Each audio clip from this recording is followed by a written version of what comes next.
అధ్యాయమా? ప్రపంచం సర్వనాశనం అయినా పర్లేదా? అమెరికా అధ్యక్షుడికి తన పంతమే ముఖ్యమా? ఆయన ట్రంపరితనంతో దెబ్బతినని దేశం అంటూ లేదు. ప్రతికూల ప్రభావం పడిన రంగము లేదు. కానీ అమెరికా మాత్రం తన దారి తనదే అంటోందా? ఎందుకీ మొండి వైఖరి? ఎవరి కోసం? ప్రపంచం మంచి కోసమేనా? తన స్వలాభం కోసమా? నెక్స్ట్ పాయింట్ చూద్దాం. ప్రజా ప్రయోజనాల సాధనాల ధ్వంసమా? పశ్చిమాసియా యుద్ధంలో ఇన్నాళ్ళు ఒక లెక్క, ఇప్పుడు మరొక లెక్కగా మారిందా? ఒకటి రెండు ఘటనలు మినహాయిస్తే సాధారణంగా ప్రజలకు ఉపయోగపడే సాధనాలపై దాడులు జరగలేదనే చెప్పాలి. ఇప్పుడు అమెరికా రూటు మార్చిందా? గతానికి భిన్నంగా అటాక్స్ చేస్తోందా? ఇంతకు ముందు మరింత భీకరంగా దాడులు చేస్తోందా? సో నెక్స్ట్ పాయింట్ చూద్దాం. ఇరాన్ వంతెనను అమెరికా ఎందుకు కూల్చింది? ఇరాన్లోని ప్రధాన వంతెనను అమెరికా ధ్వంసం చేసింది. రాజధాని టెహ్రాన్ మరొక ప్రధాన నగరం కరాస్ను కలిపే బ్రిడ్జ్ ఇది. అమెరికా ఆయుధ ప్రయోగంతో రెండు ముక్కలైపోయింది. రెండు నగరాలు ప్రజలకు ఎంతో ముఖ్యమైన సదుపాయాన్ని దెబ్బ కొట్టడాన్ని అమెరికా సమర్థించుకోగలదా? అగ్రరాజ్యం టార్గెట్ ఇరాన్ ప్రజలు కాదు కదా, లేకపోతే ఇరాన్ ప్రజల్నే లక్ష్యంగా మార్చుకుందా?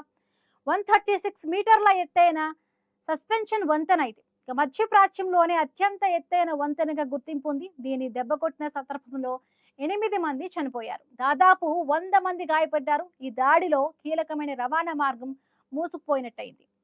ఇక నెక్స్ట్ పాయింట్ చూద్దాం. గల్ఫ్ దేశాల్లోని బ్రిడ్జ్లను ఇరాన్ కూలుస్తుందా? టెహ్రాన్ కరాసులను కలిపే కీలకమైన వంతెనను ధ్వంసం చేయడాన్ని ఇరాన్ చాలా సీరియస్ గా తీసుకుంది. తమ దేశ భద్రతకు గౌరవానికి జరిగిన నష్టంగా పరిగణిస్తూ ప్రతీకారం తప్పదని హెచ్చరించింది. గల్ఫ్ దేశాల్లోని వంతెనలను టార్గెట్ చేస్తామని టెహ్రాన్ నాయకత్వం హెచ్చరించింది. యుద్ధాన్ని మొదలుపెట్టింది అమెరికా మద్దతుతోనే ఇజ్రాయెల్. ప్రతీకార దాడులు చేస్తూ కొనసాగిస్తోంది ఇరాన్. ఇప్పుడు తమ దేశంలోని వంతెనను ధ్వంసం చేయడంతో గల్ఫ్ లోని బ్రిడ్జ్లను పేల్చేస్తామని హెచ్చరించింది. ఆ లిస్టును కూడా విడుదల చేసింది. సౌదీ అరేబియాను బెహ్రెయిన్ తో కలిపే కింగ్ ఫహాద్ కాస్వే సహా కువైట్ లోని ఓ సీ బ్రిడ్జ్, యుఏఈలోని మరొక 2 వంతెనలు, జోర్డాన్ లో 3 బ్రిడ్జిలను పేల్చివేస్తామని ఇరాన్ చెబుతోంది. నెక్స్ట్ పాయింట్ చూద్దాం. యుద్ధం అసలు లక్ష్యాలు సైడ్ అవుతున్నాయా? రెండు దేశాల మధ్య లింక్ ను తెగొడతామని ఇరాన్ చెబుతోంది. ఇది ఎవరికి లాభం? యుద్ధం లక్ష్యం ఇదేనా? ప్రజా ఉపయోగ సాధనాలు ధ్వంసం చేస్తే, కూలగడితే ప్రత్యర్థి లొంగిపోతాడా? ఇరాన్ అణు నిరాయుధీకరణ అమెరికా ఇజ్రాయెల్ లక్ష్యం కాగా అది దారి తప్పిందా? ఇక ముందు కూడా ఇలాగే జరగబోతోందా? నెక్స్ట్ పాయింట్ చూద్దాం. టెక్ సెంటర్లపై ఇరాన్ దాడులు చేసిందా? ఈ విషయంలో అమెరికా ఇజ్రాయెల్ మాత్రమే తప్పుబట్టలేరు, ఇరాన్ కూడా కొన్ని తప్పిదాలు చేయలేదా? టెక్ సెంటర్లపై దాడులను టెహ్రాన్ సమర్థించుకోగలదా? గల్ఫ్ దేశాల్లోని అమెరికా స్థావరాలను ధ్వంసం చేస్తున్నామని తొలుత ప్రకటించింది. ప్రపంచ దేశాలు దెబ్బకు దెబ్బ అనుకున్నాయి. కానీ అమెరికన్ సంస్థల పెట్టుబడులను సైతం ఇరాన్ టార్గెట్ గా చేసుకుంది. డేటా సెంటర్లను ధ్వంసం చేసే ప్రయత్నము చేసింది. ఉద్యోగులు బెదిరిపోయేలా చేసింది. దుబాయ్ విమానాశ్రయం పక్కనే బాంబులు వేసింది. అంతర్జాతీయ ప్రయాణికులు వెక్కిచచ్చిపోయారు. ఇది ఓ రకమైన యుద్ధ నీతి. ఇప్పుడు కూడా ఇరాన్ అదే చెబుతోంది. మరిన్ని టెక్ సెంటర్లపై దాడులు చేస్తామంటోంది. వంతెనలు కూలుస్తామని కూడా హెచ్చరిస్తోంది. అమెరికా తప్పిదాల వల్లే ఇరాన్ ఇలా చేస్తోందని సమర్థించుకోలేని పరిస్థితి. కానీ జరుగుతున్నది ఇదే. మరి జరగబోయేదేంటి? నెక్స్ట్ పాయింట్ చూద్దాం. అమెరికా హెచ్చరికలకు ఎందుకు ఇరాన్ తగ్గట్లేదు? ఇరాన్ సర్వనాశనమే అంటోంది అమెరికా. ఆ పని అంత సులభమా? ఒక దేశాన్ని సర్వనాశనం చేసి అగ్రరాజ్యం ఏం సాధించగలదు? అసలు ఆ దేశానికి అంతటి చరిత్ర ఉందా? వెనిజులా అధ్యక్షుడిని కిడ్నాప్ చేసి ఎత్తుకుపోయినంత ఈజీ కాదు సుసంపన్నమైన ఇరాన్ను లొంగ తీసుకోవడం అని తెలియదా? ఇరాన్ అమ్ముల పొదిలోని అస్త్రాలు గల్ఫ్ లోని తమ స్థావరాలను చేస్తాయని తెలీదా? తమను నమ్ముకున్న దేశాలు ఏమైపోయినా పర్లేదని ట్రంప్ భావించారా? గల్ఫ్ ను గాలి కొదిలేశారనే అభిప్రాయంతోనే చిరకాల మిత్రులు అమెరికాకు హ్యాండ్ ఇస్తూ ఉన్నారా? ఇక్కడే ఇరాన్ తెలివిగా వ్యవహరిస్తోందా? నెక్స్ట్ పాయింట్ చూద్దాం. మరొక F-35 ఫైటర్ జెట్ ను ఇరాన్ కూల్చిందా? అమెరికాకు ఇరాన్ మరొక షాక్ ఇచ్చిందా? F-35 యుద్ధ విమానాన్ని కూల్చేసిందా? అవునంటోంది ఇరాన్. ఆధారాల కోసం వీడియోను కూడా రిలీజ్ చేసింది. శకరాలను సైతం గుర్తించారు. అమెరికా మాత్రం ఏం మాట్లాడడం లేదు. ఆ దేశ అమ్ముల పొదులో F-35 యుద్ధ విమానాలు చాలా కీలకం. అలాంటిది ఒకదాన్ని కూల్చడమే ఘనం అనుకుంటే రెండో దాన్ని సైతం కూడా అమెరికా పడగొట్టింది. మామూలు విషయం కాదు కదా. పండగ చేసుకుంటోంది ఇరాన్. ఇరాన్ తన యుద్ధ బలం ఏంటి? F-35 ఫైటర్ జెట్లకు ప్రపంచవ్యాప్తంగా మంచి పేరుంది. శత్రువులపై అరవేర భయంకరంగా దాడులు చేస్తాయని చెప్తారు. స్టెల్త్ టెక్నాలజీ, లేటెస్ట్ సెన్సార్లు, సాటిలేని కనెక్టివిటీ ఒకే ప్లాట్ఫామ్ పై ఉంటాయి. శత్రువుల రాడర్లకు చిక్కకుండా వాయు వేగంతో ప్రయాణిస్తాయి. అలాంటివి ఇరాన్ కూలగొట్టిందంటే యుద్ధం ఎక్కడి దాకా వెళుతుంది. ఇక నెక్స్ట్ పాయింట్ చూద్దాం. అంతకంతకు ప్రతీకారం తీర్చుకుంటుందా? అమెరికా హెచ్చరించినట్టు ఇరాన్ తీవ్రంగా దెబ్బతింటోంది. అయినా తగ్గడం లేదు. ప్రత్యర్థిని ముప్పు తిప్పలు పెడుతోంది ఇరాన్. మరొక వైపు చర్చలంటూ ఎవరికి వారు వ్యూహాత్మకంగా ప్రకటనలు చేస్తున్నారు. కానీ అమెరికాను ఎదుర్కోగలం అనే నమ్మకం ఇరాన్లో రెట్టింపవుతోందా? అదే బలమైన ఆయుధంగా మారుతోందా? గల్ఫ్ దేశాలపై ప్రతీకారం తీర్చుకుంటూ హర్మూజ్ జలసంధి మూసివేత నిర్ణయంతో ప్రపంచ దేశాలను భయపెట్టి అమెరికాను సైతం ఏకాకిని చేస్తూ ఇరాన్ వ్యూహాత్మక ఎత్తుగడ వేసిందా? ఇదే విషయంలో సక్సెస్ అయిందా, ఫెయిల్ అయిందా? నెక్స్ట్ పాయింట్ చూద్దాం. హర్మూజ్ జలసంధిపై బ్రిటన్ వ్యూహం ఏంటి? యుద్ధంలో పాల్గొనాలని అమెరికా అధ్యక్షుడు ట్రంప్ చేసిన విన్నపాన్ని సున్నితంగా తిరస్కరించింది బ్రిటన్. ప్రధాని తమ బేస్లను వాడుకోవడానికి వీల్లేదు, అంగీకరించలేదు. దీంతో ట్రంప్ ఎడాపెడా తిట్టినా లైట్ తీసుకున్నారు. చర్చల ద్వారా సమస్య పరిష్కారానికి చొరవ తీసుకున్నారు ఆయన. ముఖ్యంగా హర్మూజ్ జలసంధి విషయంలో ఆ 60 దేశాల జాబితాలో భారత్ కూడా ఉంది. హర్మూజ్ జలసంధిని తెరపించడానికే అన్ని దేశాల ప్రయోజనం ప్రధాన ఎజెండా అన్నారు. మరి ఇరాన్ వాళ్ళ మాటలను వింటుందా? ఇరాన్ను దారికి తేగల శక్తి భారత్కే ఉందా? నెక్స్ట్ పాయింట్ చూద్దాం. ట్రంప్ వైఖరి అగ్రరాజ్యాల మధ్య విభజన తెచ్చిందా? పశ్చిమాసియా యుద్ధంలో కీలక పరిణామాలు చోటు చేసుకుంటున్నాయి. అమెరికా అదే పనిగా ఇరాన్ పై బాంబులు వేస్తూ ఉంటే ట్రంప్ తో కలిసి సాగేందుకు అగ్రరాజ్యాలేవి ముందుకు రావడం లేదు. మేము యుద్ధంలోకి వచ్చేది లేదని ట్రంప్ మొహం మీదే చెప్పేస్తున్నారు. ఇదే సమయంలో బ్రిటన్ ప్రధాని కీవ్ స్టార్మర్ తీసుకున్న చొరవ ప్రపంచ దేశాలను అటెన్షన్ లోకి పడేసింది. నెక్స్ట్ పాయింట్ చూద్దాం. ఇరాన్ యుద్ధంలో ట్రంప్ ఒంటరివారయ్యారా? అమెరికా పేరుకేమో అగ్రదేశం, కానీ అధ్యక్షుడు ట్రంప్ ఒంటరివారయ్యాడు. ఇజ్రాయెల్ తప్ప ప్రధాన దేశాలేవి ఆయన వెనకలేవు. గల్ఫ్ దేశాలది కక్కలేని మింగలేని పరిస్థితి. నాటో దేశాలు అమెరికా మాట వినడం లేదు. ఫండ్స్ కట్ చేస్తామంటూ కూడా లైట్ తీసుకుంటున్నాయి. మీకు సహాయం చేయనంటే నీ అవసరం మాకు లేదంటున్నాయి. అమెరికాకు ఇరాన్ విసురుతున్న సవాళ్ల కంటే ఈ తలనొప్పులే ఎక్కువగా ఉన్నాయి. నెక్స్ట్ పాయింట్ చూద్దాం. బ్రిటన్ ప్రధాని చొరవ ఫలితాలను ఇస్తుందా? అమెరికాకు అత్యంత ఆప్తుడు బ్రిటన్. కలిసి యుద్ధం చేశాయి కూడా. అమెరికా తారా అంటే ఇంగ్లాండ్ తందానా అంటుందనే విమర్శలు కూడా ఉన్నాయి. అలాంటి మిత్ర దేశం ట్రంప్ వైఖరితో విసిగెత్తిపోయిందా? తలాతోకాలేని విధానాలకు తాము ఎందుకు మద్దతు ఇవ్వాలని భావించిందా? అందుకనే తనదైన మార్గంలో వెడుతూ యుద్ధం ముగింపు దిశగా పావులు కదుపుతోందా? హర్మూజ్ జలసంధిని తెరిపించేందుకు బ్రిటన్ చూపిన చొరవ ఫలిస్తుందా? నెక్స్ట్ పాయింట్ చూద్దాం. బ్రిటన్ కొత్త వ్యూహంలో భారత్ పాత్ర ఏంటి? క్రూడ్ ఆయిల్ రేటు పెరిగిందో గ్రోత్ రేటు గోవింద. ఆర్థిక వ్యవస్థలకు తుమ్ములు దగ్గులే కాదు, హై ఫీవర్లు, డెంగ్యూలు వస్తాయని కూడా మనకు తెలుసు. ఇవాళ చూసాము పాకిస్తాన్ లో కూడా చాలా వరకు కూడా పెట్రోల్, డీజిల్ పెరిగిపోయిన పరిస్థితి. అన్ని రంగాలు కూడా కుదేలవుతాయి. క్రూడ్ ఆయిల్ పెరిగితే మళ్ళీ ఎప్పటికి కోలుకుంటాయో కూడా తెలియని పరిస్థితి. ఎన్ని సంస్థలు దివాళా తీస్తాయో కూడా అంచనా వేయలేరు. అందుకే క్రూడ్ ఆయిల్ రేటు పెరగకుండా ప్రపంచ దేశాలు జాగ్రత్తలు తీసుకుంటున్నాయి. ఈ విషయంలో అమెరికా ఆధిపత్యాన్ని సవాలు చేస్తూ ఉన్నాయి. అమెరికా సైతం ఏమీ చేయలేక చేతులెత్తేస్తున్న దుస్థితి. ఇక బ్రిటన్ ఏర్పాటు చేసిన సమావేశంలో అందరి దృష్టి భారత్ పైనే ఉంది.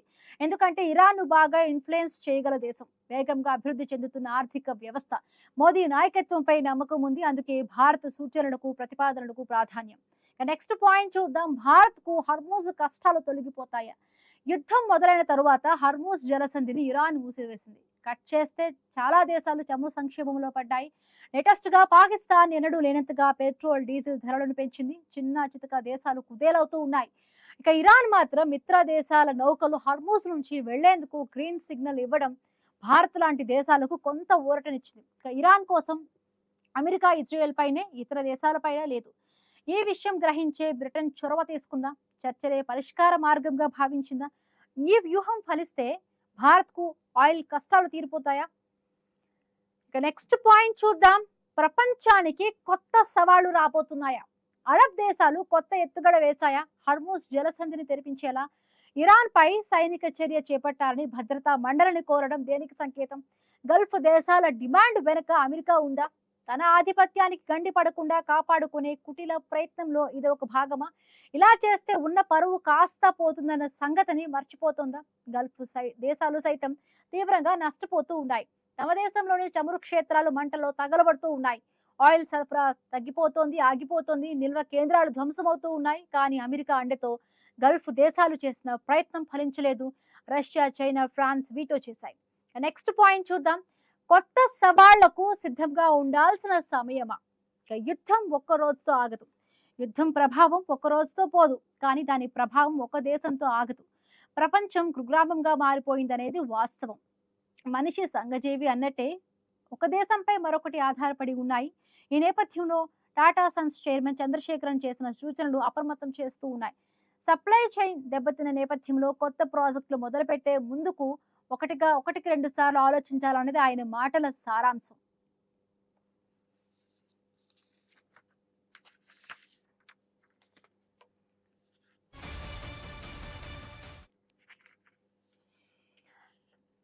రైట్గా చమురు క్షేత్రాల టార్గెట్ నుంచి కూడా మొత్తంగా టెక్ సెంటర్లు, బ్రిడ్జ్లు లక్ష్యం అవుతున్నాయా? మొత్తంగా కూడా చూస్తున్నాము. యుద్ధం అనేది తన దిశను, డైరెక్షన్ కూడా మార్చుకున్న పరిస్థితి. మొన్న చూసాం అమెరికా ఇరాన్లోని అతి పెద్దదైన B1 బ్రిడ్జ్ అంటే కరాచ్ సమీపంలో ఉంది కూల్చేయడం. ముఖ్యంగా సివిల్ ఇన్ఫ్రాస్ట్రక్చర్ పైన కూడా దాడి జరగడం. గల్ఫ్లోని కొత్త రకమైన స్ట్రాటజీయా మాట్లాడదాము. జాయిన్ అయ్యారు జగన్మోహన్ మంతెన గారు, retired air force commander wing join అయ్యారు. నమస్తే అండి జగన్మోహన్ మంతెన గారు. సో ఎట్లా చూడాలి? సో మొత్తంగా కూడా చమురు క్షేత్రాల టార్గెట్ నుంచి ఇప్పుడు టెక్ సెంటర్లు, బ్రిడ్జ్లు కూడా నెక్స్ట్ లెవెల్ కి లక్ష్యాలు అవుతూ ఉన్నాయో మనం చూసాము. అమెరికా ఇరాన్ లోని అతి పెద్దదైన B1 బ్రిడ్జ్ కరాచీ సమీపంలో ఉన్న బ్రిడ్జ్ ను కూడా కూల్చివేయడం, అలా ఇన్ఫ్రాస్ట్రక్చర్స్ దెబ్బతీయడం. మొత్తంగా ఇదంతా ఇన్ఫ్రాస్ట్రక్చర్ పై కొత్త దాడి అనుకోవాలా? ఇది ఒక స్ట్రాటజీ భాగం అనుకోవాలా? ఇది మనం 3 ఆస్పెక్ట్స్ లో చూద్దామమ్మా. ఒకటి అఫ్ కోర్స్ మీరు చాలా డీటెయిల్డ్ గా అప్డేట్స్ ఇచ్చారు. ఆల్మోస్ట్ 20-30 ఆస్పెక్ట్స్ ఒకదాని తర్వాత ఒకటి కవర్ చేశారు. నేను నా రిప్లై స్ట్రింక్ చేసి ఒక 3 ఆస్పెక్ట్స్ గురించి మాట్లాడదాం. ఒకటి, మీరు చెప్పింది ఇప్పుడు ఏదైతే కొత్తగా మాట్లాడి టెక్ సెంటర్స్ మీద టార్గెట్స్ ఏదైతే మారనియో వాటి గురించి ఫస్ట్ మాట్లాడదాం. నార్మల్లీ యుద్ధంలో ప్రతి ఒక్కటి టార్గెటేనండి. కానీ పాత కాలంలో చూసుకున్నా సరే, ఇప్పుడు చూసుకున్నా సరే, యుద్ధంలో కొన్ని నియమాలు ఉంటాయి. First, the target would always be military targets. So military targets ఒకళ్ళనొకళ్ళు కొట్టుకోవడం, ఒకళ్ళనొకళ్ళు ఎంత డిస్ట్రాయ్ చేయగలిగితే అంత డిస్ట్రాయ్ చేయటం, అదంతా కూడా ఒక పథకం ప్రకారం అవుతుంది. అది మనం చూసాము. Second element was to destroy leadership. In fact ఈ వార్ లో సెకండ్ ఎలిమెంట్ ఫస్ట్ అయింది. ఫస్ట్ లీడర్షిప్ ని డిస్ట్రాయ్ చేసి తర్వాత వాళ్ళు మిలిటరీ టార్గెట్స్ మీద అటాక్ చేయడం మొదలు పెట్టారు. ఈ థర్డ్ ఎలిమెంట్ ఏదైతే ఉందో, మొన్న ఫస్ట్ 48 అవర్స్ వార్నింగ్ అని చెప్పి, దాని తర్వాత 5 days ఎక్స్టెన్షన్ ఇచ్చి, దాని తర్వాత 10 days ఎక్స్టెన్షన్ ఇచ్చి, సడన్ గా మళ్ళీ దేని గురించి మాట్లాడారు? మీ బేసిక్ నెసెసిటీస్, డీసాలినేషన్ ప్లాంట్స్ ని, వీటిని కూడా డిస్ట్రాయ్ చేస్తాము అని చెప్పి ఇరాన్ మాట్లాడింది. అప్పుడు ఖత్మార్ లిటరలీ ఈ 9 కంట్రీస్ ఏదైతే దీనిలో చిక్కుకొని ఉన్నాయో అందరూ కూడా రెస్పాండ్ అయ్యి బ్యాక్ ఛానల్ డిస్కషన్స్ చాలా స్టార్ట్ అయినాయి. బికాస్ అది కానీ అయితే ఆ ప్రాంతంలో ఎవరు బతకలేరు. ఫుడ్ లేకుండా ఉండగలం, కానీ వాటర్ లేకుండా ఉండలేము. ఇంకొకటి సార్, అంటే ఇరాన్ గల్ఫ్ దేశాలను బ్రిడ్జ్లన్నిటినీ కూడా లిస్ట్ అవుట్ చేసింది. అంటే బ్రిడ్జ్ ఫర్ బ్రిడ్జ్ అంటే ప్రతీకారం అన్నట్టుగా కూడా ఇరాన్ అసలు తగ్గడమే లేదు. ఇది ఇంకా యుద్ధాన్ని ఎస్కలేట్ చేస్తుంది. అసలు ఇరాన్ దగ్గర అంటే ఎందుకు ఇంత చేస్తున్నా కూడా ఇరాన్ ఎందుకు తగ్గట్లేదు? ఇరాన్ దగ్గర ఉన్న బలం అంటే ఏం చెప్తారు? మనం ఈ లాస్ట్ 30 days లో చాలా సార్లు మనం డిబేట్ లో మాట్లాడుకున్నామమ్మా. As far as the war is concern, please మనం అర్థం చేసుకోవాల్సింది, మనం చాలా విశ్లేషణ చాలా సార్లు అయింది. Iran is not ordinary country. Iran military power కానీ మిలిటరీ స్ట్రెంగ్త్ కానీ చూసుకుంటే 6th కానీ 7th పొజిషన్ లో ఉంటుంది వరల్డ్ లో. ఎందుకని?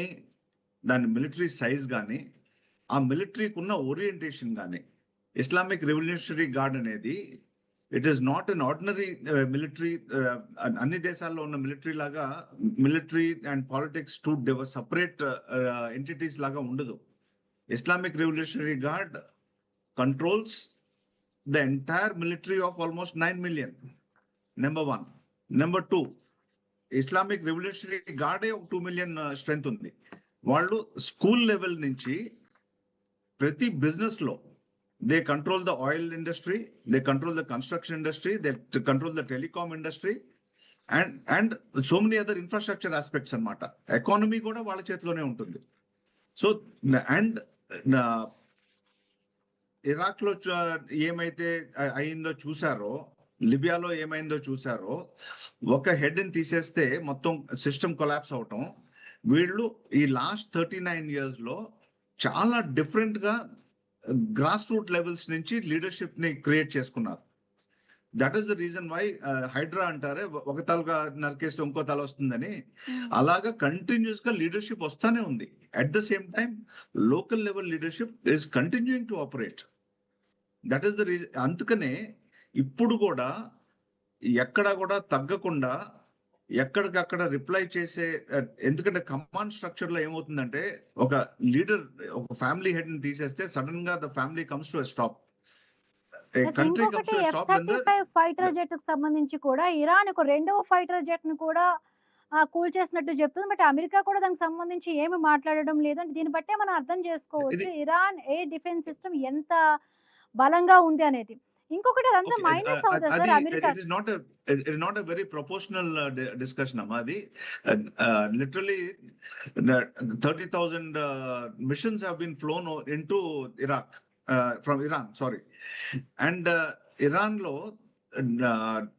multiple targets have been destroyed. 2 aircrafts getting hit within this short duration. Mission profile is not so much, nothing to really talk about. Mano, of course, for Iran, that is the most important thing. For example, మనం చూస్తే India Pakistan Operation Sindoor appudu, what was the duration of our entire exercise? Barely 72 hours. 72 hours lo ante 3 days. ఆ 3 days లో ఎన్ని aircrafts destroy అని చెప్తున్నాం మనం? We destroyed almost 7 aircrafts across the border అటువైపు. వాళ్ళు మన ఎన్ని డిస్ట్రాయ్ చేశారన్నది let's not talk about it. అలాగా ఇంత డెన్స్ ఎన్వైరన్మెంట్ లో, ఇంత క్రిటికల్ ఎన్వైరన్మెంట్ లో 1 or 2 aircrafts loss is not అంత ఇంపార్టెంట్ అయితే కాదు. బట్ ఎస్, ఇరాన్ F-35s ని షూట్ చేశామని క్లెయిమ్ చేస్తున్నారు. whereas American alternate media is talking about F-15E Strike Eagle. F-15E is F-15 as such is almost a 30-year-old design. So it is not a new aircraft, it is not the ultimate, but yes, definitely F-15E is one of the advanced versions of F-15. Yes. And losing any fighter aircraft is ఇంకొకటి అంటే Tata chairman N Chandrasekaran కూడా ఇప్పుడు సవాళ్లకు సిద్ధంగా ఉండాలంటూ కూడా సీఈఓలకి మొన్న అంటే మాట్లాడడం జరిగింది. సో ఇంతే ఇది అంటే మనం చాలా వరకు కూడా క్రూడ్ ఆయిల్ ని ఇప్పుడు సెకండ్ ఆల్టర్నేటివ్స్ మనం చూసుకుంటున్నా కూడా దిగుమతి చేసుకుంటున్న దేశంగా ఉంది. సో భారత్కు ఇప్పుడు ఈ వ్యాఖ్యలు, ఈ మాటలు కూడా ఒక హెచ్చరికగా మనం తీసుకోవాలంటారా? ఎట్లా చూడాలి సార్ దీన్ని? ఇది అబ్సల్యూట్లీ కరెక్ట్ అండి. As a leader of industry Chandrasekaran గారు చెప్పింది అందరూ, ప్రతి ఇండస్ట్రీ లీడర్ ఆల్రెడీ ఈ లాస్ట్ 30 days ఎప్పుడైతే వార్ మొదలైందో అప్పటి నుంచి కూడా ప్రతి ఒక్కళ్ళు కూడా కంటిన్యూస్లీ వాళ్ళ స్ట్రాటజీస్ అని మార్చుకుంటా వాళ్ళ ప్రికాషన్స్ వాళ్ళు తీసుకుంటున్నారు. మనం కూడా పౌరులుగా ఇప్పుడు ఎక్కడ ఏదైనా సరే ప్రపంచంలో ఇప్పుడు ముందులాగా అక్కడ ఆ రీజన్ కే పరిమితం అయ్యి ఉండట్లేదండి. Everything we are connected global village. ఎక్కడ ఏమైనా సరే దాని రిపుల్ ఎఫెక్ట్ మొత్తం ప్రపంచం మీద డెఫినెట్లీ పడుతుంది. ఇండియా మీద కూడా ఇన్ని రోజులు ఈ వార్ అవ్వటం డెఫినెట్లీ ఇంపాక్ట్ ఉంటుంది. మన అందరం కూడా జాగ్రత్తలు తీసుకోవాలి. జాగ్రత్తలు ఎలాగంటే సింపుల్ థింగ్, ఇంట్లో కిచెన్ లో ఇస్ మన ఎసెన్షియల్ పార్ట్ ఆఫ్ ఎగ్జిస్టెన్స్ కాబట్టి అక్కడ ఇండక్షన్ కుక్కర్స్ కానీ ఎలక్ట్రికల్ హీటర్స్ కానీ ఇంకోటి కానీ ఆల్టర్నేటివ్ మీన్స్ దగ్గర నుంచి ఓకే. మన పెట్రోల్ డీజిల్ యూసేజ్ ఎంత తక్కువ చేసుకోగలిగితే అంత తక్కువ చేసుకొని కన్సర్వ్ చేసుకోవడం దగ్గర నుంచి ప్రతి పౌరుడు రెస్పాన్సిబిలిటీ అవుతుంది. It is just matter of time. Right. Thank you so much అండి జగన్మోహన్ మంతన్ గారు డిబేట్ లో పాల్గొన్నందుకు. సో